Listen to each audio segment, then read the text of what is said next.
President Donald Trump found himself in a familiar spot on Thursday, wrestling with a tough name to pronounce, this time that of Miami Dolphins quarterback Tua Tagovailoa.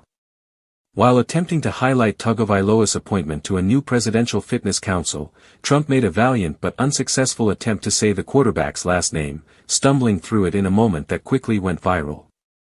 Trump was announcing the revival of the presidential fitness test, a longtime staple in American schools that had been discontinued after the 2012-13 school year. As part of its return, Trump introduced a revamped fitness council, composed of high-profile athletes who would help encourage health and wellness among young Americans. Among those mentioned for the council were NFL star running back Saquon Barkley and Tua Tagovailoa, who was recently cleared to return to the field after dealing with multiple injuries. Saquon Barkley is on the council, and Tua Tagovailoa /Tagovailoa. The quarterback who is, really he's been fantastic, when he's not injured, Trump said, his cadence skipping slightly on the last name as he worked his way through the syllables. He's got to stay healthy. Though the pronunciation was far from accurate, Trump quickly recovered in typical fashion. Without skipping a beat, he shifted focus to Tagovailoa's talent and injury history, brushing past the flub and steering the moment back on message. It was a classic political pivot, acknowledge, redirect, and move on.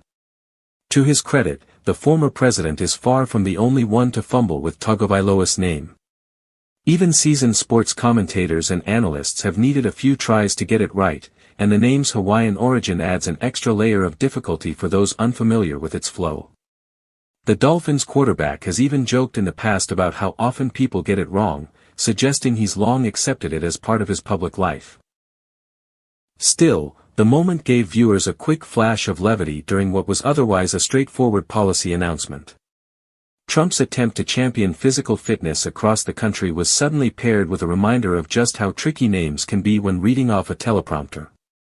But rather than let it derail his message, he used the miscue to refocus attention on Tagovailoa's on-field performance, reminding the audience that the quarterback has shown flashes of brilliance, when healthy.